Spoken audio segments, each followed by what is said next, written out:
Bismillahirrahmanirrahim. Assalamualaikum warahmatullahi wabarakatuh. Perkenalkan, nama saya Sanias Jirahayu, NPM 101-19-113 dari kelas manajemen C1. Nah, di sini saya akan memaparkan pemahaman saya mengenai materi pendidikan agama Islam 5 tentang Ma'rifatul Quran, yaitu saya akan memaparkan materi pertemuan kedua sampai pertemuan ke-6. Nah, hal ini ditujukan untuk memenuhi ujian tengah semester mata kuliah pendidikan agama Islam 5. Baik teman-teman, kita mulai saja. Saya akan membahas dari bagian yang pertama, yaitu pertemuan kedua mengenai kalamullah. Jadi kalamullah itu adalah dua unsur kata dari lafaz kalam dan Allah, yaitu firman Allah dalam bentuk wahyu yang disampaikan kepada para nabi dan rasulnya dan diturunkan melalui malaikat Jibril. Nah, dan waktu itu pernah ada pembahasan dan pertanyaan mengenai apakah kalamullah itu sama dengan Al-Quran. Dan setelah saya mencari dari berbagai sumber bahwa kalamullah dan Al-Quran itu sama. Jadi Al-Quran itu adalah kalamullah, itu kalam Allah. Dan Al-Quran itu memiliki dua dimensi. Jadi yang pertama yaitu sebagai kalamullah, dan yang kedua yaitu sebagai kitabullah. Nah, jadi teman-teman mungkin bisa lebih diperdalam lagi mengenai hal tersebut, bisa lebih dicari lagi pembahasan mengenai kitabullah dan kalamullah. Lalu selanjutnya mengenai sejarah Al-Quran.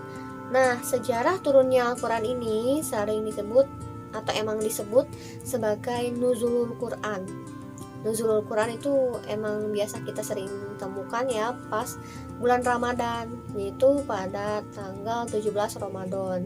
Itu adalah hari yang paling spesial dan itu adalah hari turunnya Al-Quran. Nah, lalu menurut Al-Zarqani dalam Manahil Al-Irfan berpendapat bahwa proses turunnya Al-Quran itu terdiri dari 3 tahap. Nah, yang pertama yaitu Al-Quran itu turun sekaligus dari Allah ke Lauh Al-Mahfuz. Nah, dan Lauh Al-Mahfuz ini yaitu suatu tempat yang merupakan catatan penting tentang segala ketentuan dan kepastian Allah. Nah, teman-teman pasti tahu kan Lauh Al-Mahfuz itu apa, soalnya kan memang banyak yang ngomong nih, Lauh Al-Mahfuz itu kita sudah ditakdirkan, sudah dicatatkan di Lauh Al-Mahfuz kehidupan kita itu, dan memang seperti itu adanya. Lalu yang kedua yaitu Al-Quran diturunkan dari Lauh Al-Mahfuz ke Bait Al-Ijah atau tempat yang berada di langit dunia. Wah, Masya Allah ya. Nah, yang ketiga yaitu Al-Quran diturunkan dari Bait Al-Ijah ke dalam hati Nabi Muhammad SAW dengan cara berangsur-angsur sesuai dengan kebutuhan. Jadi Al-Quran itu turunnya nggak sekaligus gitu. Waktu itu juga kan memang beda-beda gitu sesuai dengan keadaan, karena Al-Quran itu relate banget dengan kehidupan gitu. Lalu selanjutnya ada pembahasan lagi bahwa Al-Quran itu diturunkan kepada Nabi Muhammad SAW melalui malaikat Jibril secara berangsur-angsur dalam kurun waktu itu 22 tahun, 2 bulan, 22 hari dengan isi 30 juz, 114 surah dan 6.236 ayat. Dan wahyu pertama yang diturunkan yaitu Quran Surat Al-Alaq ayat 1-5. Nah, itu tuh diturunkan pada 17 Ramadan, dan pada saat itu Nabi Muhammad diangkat menjadi Rasul. Lalu wahyu yang terakhir yaitu diturunkan Quran Surat Al-Ma'idah ayat 3, diturunkan pada tanggal 9 Zulhijjah, dan pada saat itu Nabi Muhammad sedang melakukan haji wada, dan beberapa hari setelah mendapatkan wahyu tersebut Nabi Muhammad wafat.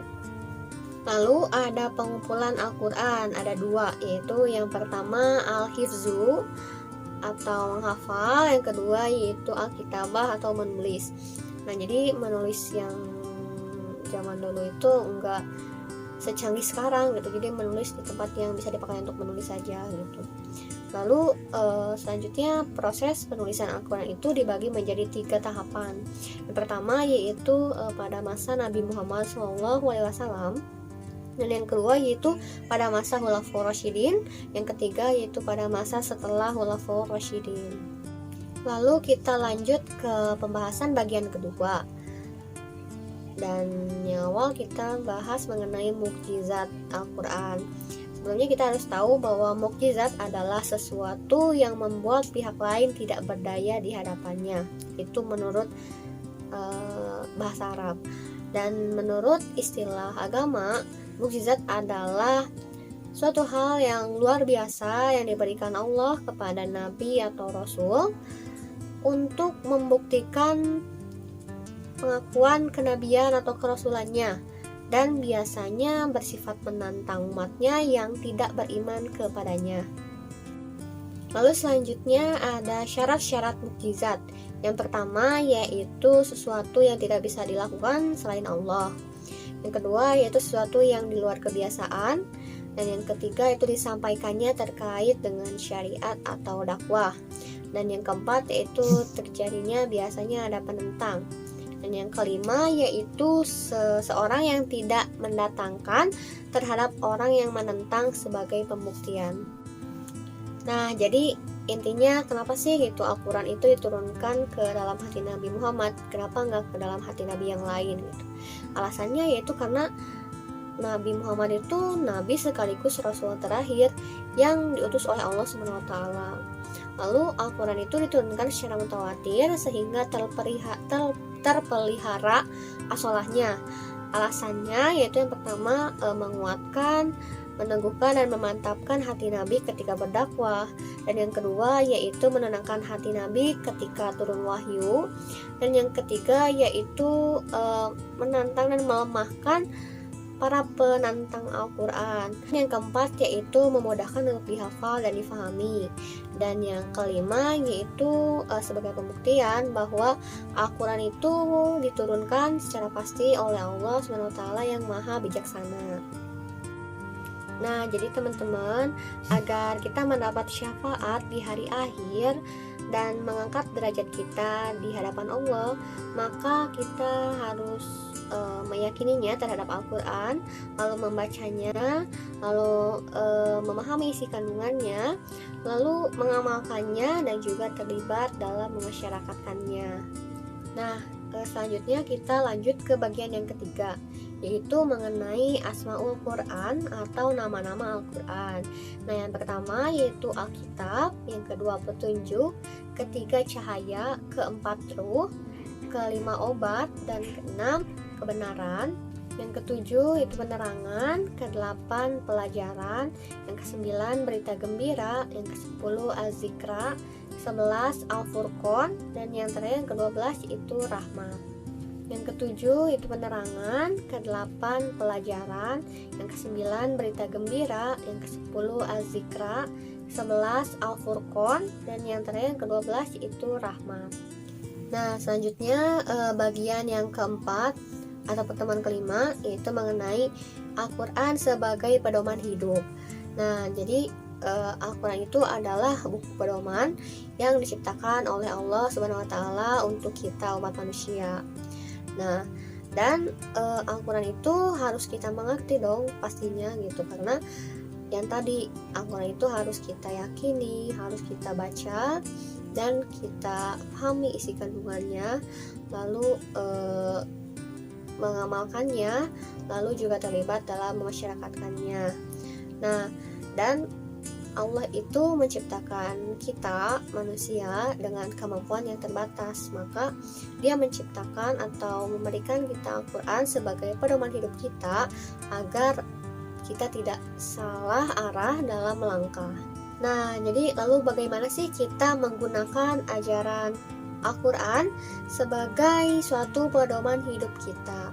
Nah, jadi yang pertama kita harus kafah dalam mempelajari Al-Quran atau bisa dibilang menyeluruh. Dan yang kedua yaitu kita gunakan secara kontekstual atau sesuai dengan kondisi dan situasi kita.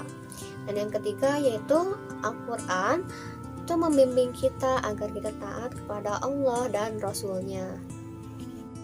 Nah, selanjutnya kita menuju ke pembahasan yang terakhir, yaitu materi pertemuan ke-6 atau bagian yang kelima, yaitu mengenai fungsi Al-Quran. Nah, fungsi Al-Quran ini yang pertama yaitu Al-Quran sebagai petunjuk umat manusia, dan yang kedua yaitu Al-Quran sebagai peringatan dan pelajaran, yang ketiga Al-Quran sebagai pembenar, yang keempat yaitu Al-Quran sebagai penerangan dan pelajaran, dan yang kelima yaitu Al-Quran sebagai pembimbing yang lurus. Yang keenam yaitu Al-Quran sebagai pedoman hidup manusia. Yang ketujuh yaitu Al-Quran sebagai pengajaran. Yang kedelapan yaitu Al-Quran sebagai petunjuk dan kabar gembira. Yang kesembilan yaitu Al-Quran sebagai pembanding dan atau pembeda. Yang kesepuluh yaitu Al-Quran sebagai pengajaran atau pembentang atau penjelas. Yang kesebelas yaitu Al-Quran sebagai tali Allah. Yang ke-12 yaitu Al-Quran sebagai obat penawar. Yang ke-13 yaitu Al-Quran sebagai tazkirah atau peringatan. Yang ke-14 yaitu sebagai pengawas dan penjaga atas kitab-kitab samawi lainnya. Yang ke-15 yaitu Al-Quran sebagai mukjizat Rasulullah SAW untuk melemahkan musuh-musuh Allah dan Rasul-Nya yang meragukan kenabiannya. Yang ke-16 yaitu sebagai bukti kebenaran Nabi Muhammad SAW dan juga sebagai bukti bahwa ayat-ayatnya itu benar-benar dari Allah SWT. Yang ke-17 yaitu sebagai kitab jihad. Yang ke-18 yaitu sebagai kabar dan berita. Yang ke-19 yaitu sebagai kitab tarbiyah, dan yang ke-20 yaitu sebagai pedoman hidup manusia. Baik teman-teman, mungkin sekian yang bisa saya sampaikan pemahaman materi saya mengenai materi PAI 5 dari pertemuan kedua sampai pertemuan ke-6. Dan saya mohon maaf sebesar-besarnya jika ada kata-kata yang kurang berkenan dan mungkin pemahaman saya ada yang salah. Saya mohon maaf karena di sini juga saya masih belajar, dan semoga kedepannya kita bisa menjadi lebih baik lagi. Baik, saya cukupkan. Sekian, wabillahi taufiq wal hidayah. Wassalamualaikum warahmatullahi wabarakatuh.